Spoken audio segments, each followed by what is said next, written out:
Hello, friends. Welcome back to the Intangibles podcast. I am one of your hosts, Xavier Tar.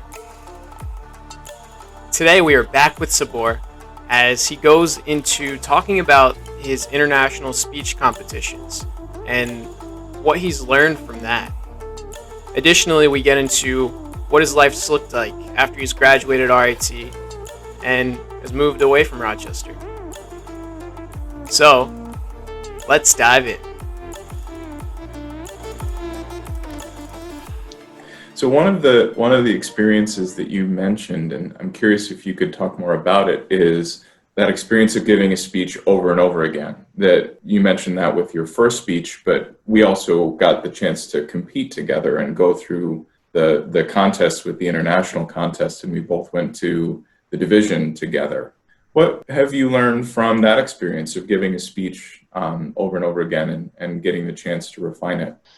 Giving the same speech at different settings, when I give that speech in our own club, so I was trying to find a moment or a sentence or a question or an experience that grasp attention at the beginning, and then I can actually walk them through the main part of the story. Because somehow, as we were taught, the tools that we were discussing at Tiger Tales, how you start your speech, and then you go through the main part of the speech, and if it's emotionally affecting your audience, and then how you can lift them up, and at the end you just give them a message, and at the same time you don't want to let them down, because you started with something funny, and then you just went and made all your audience so emotional, and then you just kept them there. So somehow, I was one of the things that I always experienced, I wanted to know who are my audience.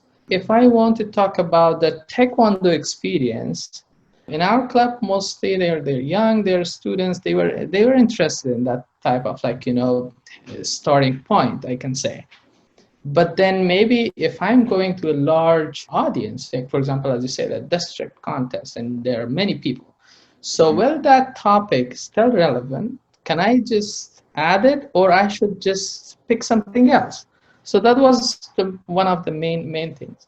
And the second thing, again, it also comes to my mind, the content of this story. If it's if I know the audience, and I know how I can convey my message or share that part, that speech, in a way that I can see everyone understands it.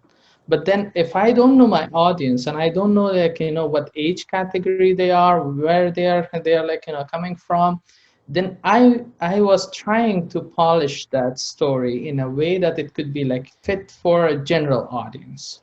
When I gave my speech at the club level, I received feedback from each and every member. So I was trying to see how those feedbacks can improve my speech, and I was trying to. And then, as I said, when we went to the area contest, again I received a couple of very good feedback, and then I was trying to incorporate that. So that feedback from mentors, from our audience, that also helps, and I believe it happens with many people. Maybe a couple of things change from the first speech to the one that they gave last. I was curious about if you could talk on a high level about what your speech was about when you competed. That speech is about me being inspired by a friend at a very early age. This friend of mine, as I said, still he is, I can say, a source of inspiration for me. We were in seventh grade, I guess.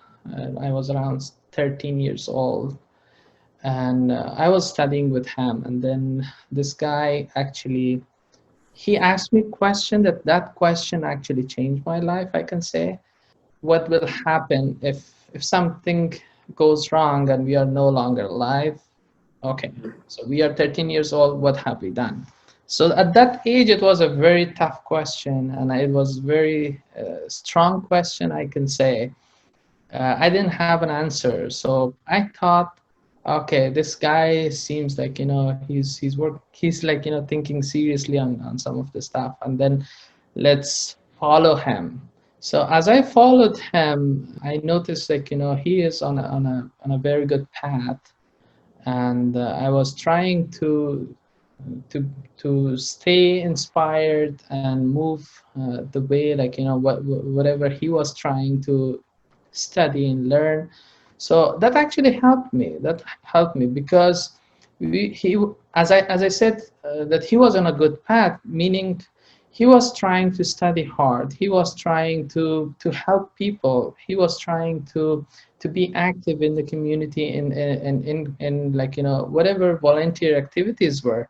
So these were all good things that I noticed, and these were the good qualities that he had. So I was trying to be like him, and I was imitating whatever he was trying to do.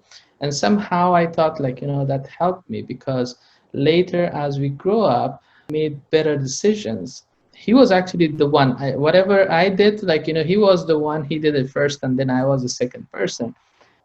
Both of us had this opportunity to study in Afghanistan. We were accepted in a university, in the same university, but then at the same time we got a scholarship to go to India. We were young. We were around 17 years old. So that time he said, okay, I want to study in India. So I thought, like, okay, let me also do that. So when I went to India, as I said, it was not only the education that I got, like, doing a bachelor's degree. I could do that in Afghanistan as well. But then the cultural inspiration, and at the same time, like, exploring India and getting introduced to several cultures and people, that actually, it was, I can say, it added to main goal, that was the education. So that story is somehow, as I said, it stayed with me till now.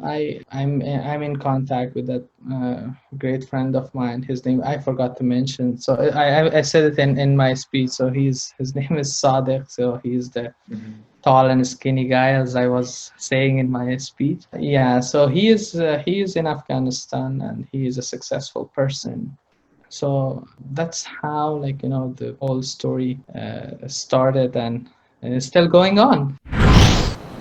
As we were studying, one day he looked at me and said, Saboor, what will happen if you are no longer alive? Will people remember us? Have we done something for our families, for our community? I couldn't respond to his question because I couldn't understand what he is talking about. Should you have this question in mind, that how come a sixth grade student can think about these serious issues in a country and talk about it? I did not pay attention because I couldn't understand it, and I didn't have anything to say. But that night, when I tried to go to sleep, these questions were repeating in my mind again and again. What has it been like after Tiger Tails graduating RIT? What have you been up to in the world? That's a very good question. So after I completed my master's degree at RIT, so I had to go back to Afghanistan. I did that. I went back, and then I started working on a couple of good projects, I can say. The first project I was doing was a project to support female students in rural areas, in a very remote areas where, like, they did not have access to technology and, internet, I can say. So that project actually was a nice project. I was traveling to different parts of the country, and that project was very interesting to me. And then later I got involved in other projects and activities as well that might not be very relevant to speak about them. But yes, so I went back to Afghanistan, but unfortunately, the situation is even getting worse in terms of, the overall country's situation. So I had to come back to the U.S. And it was part of a program that I could actually come back. And they told me that you have something valuable that most other kids in this country did not have a chance to have it, and that's education. As I mentioned, after the fall of Taliban government, there were a variety and numerous opportunities for people who knew English and computer programming. So I had access to all these opportunities. I was not special. What I did was I followed my dad's advice. I realized my father is a brave person. He could see through the fog. Despite this fact that the Taliban government and that dark era in my country would never end, he did not allow the circumstances to discourage him. For the great vision that he had for his child, the lesson I learned from him was, do not let the challenges of today compromise the future of you, the vision of your future. That's the contest. As I said, my passion for public speaking, leadership, that's always there. I attended a 10 days program in Europe. It was a complete leadership and public speaking course. The good thing about that program was over 70% of the participants, they were also Toastmasters. So that was Wow. the good thing. We had something in common, and apart from the tools and techniques of public speaking through Toastmasters, they also had other experiences and courses and activities that was very helpful. One of the events that I attended was by Michael Coley, who is a leadership coach, and he is the author of Find Your Homos, which is a personal and organizational purpose. He's a very powerful speaker. And what he would emphasize, and one of the things that I remember from that session was he would emphasize that when you practice leadership in the life of others, or if you want to be a public speaker, it's not about you, it's about them. So focus on your audience. That's how you'll be able to practice leadership and convey your message to your audience. So I think even if we just trace and relate that, that's in the core trainings and tools that we have in Toastmasters as well. So it's been a few years since you've been involved with Tiger Tales, but I'm curious, what would you have to say to new folks as they get into Toastmasters, or if they're considering joining Toastmasters? Like, what advice would you give them as they get ready for that first couple speeches? First of all, as I said, and I shared my experience, I was passionate and I wanted to become a public speaker and be able to stand in front of audience. So that was my hobby, and I can say that was something that I was passionate. But later I noticed as I was growing, I noticed that it's beyond that passion or hobby that I have. So it becomes a requirement. Whether it's you attend a job interview, or if it's a family gathering and you want to speak there, or if it's a ceremony, or if it's an activity that you want to be involved and you want to speak with people, you want to persuade, you want to inspire people, then it's beyond that passion. I had to improve, and I had to be able to speak and become an effective communicator. Toastmasters is a good place because in Toastmasters, the overall idea is the welcoming new members, the environment as a whole, which is people in Toastmasters, they want to listen your story, they want to help you. And at the same time, as I said, the organization of the meeting is, if a person wants to work on a prepared speech, Toastmasters is a good place to improve that area. And if a person wants to work on impromptu speeches, well, if it's, as I said, it's an interview question, or if it's something you just come across a new question and you want to be able to organize your thoughts and express that. And there are numerous other benefits of joining a Toastmasters club. Is the networking is another big part. You get introduced to people and you make friends. Honestly, for me, I met my greatest friends in Toastmasters. So that's people that I admire. I stay connected with them. for anyone, regardless of a person who wants to give his or her first speech, or if it's someone who has experience in public speaking and now wants to build on top of that, I think Toastmasters is it's a great place.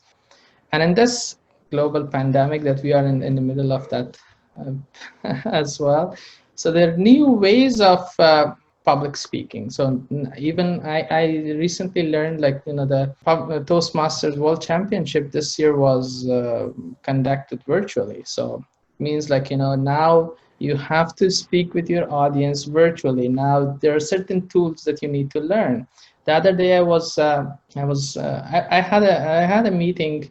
It was an important meeting, so I wanted to check a couple of videos to see what are the better ways, or what are the things that I should avoid in a virtual meeting. So I noticed, like, I always have this habit, like, when I'm in a meeting, I'm trying to look at the person.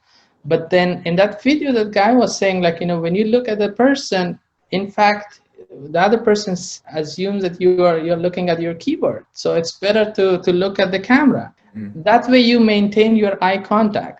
And then, like, where you should how to adjust the camera, how to, for example, the lighting, your outfits, and everything that you want to put on. In order to learn these tools and become a good and effective communicator and a public speaker, I think Toastmasters is the best place.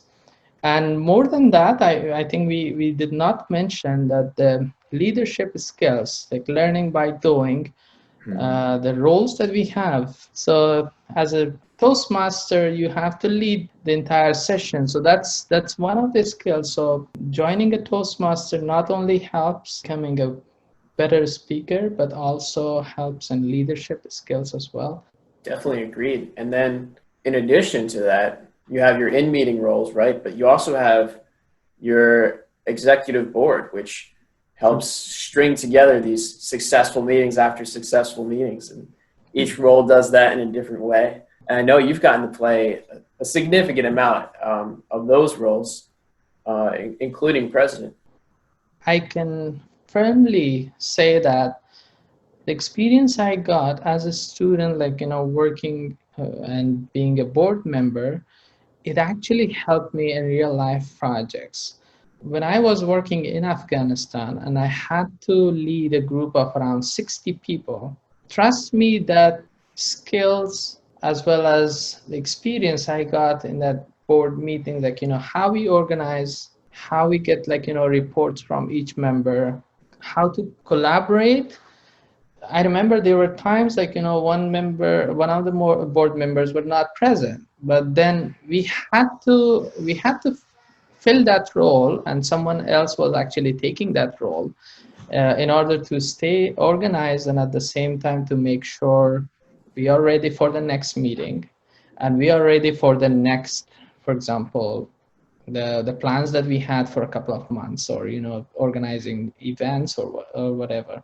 So that was quite an interesting experience, and it was truly a real life scenario that we were working, and then I could use that experience on multiple occasions later.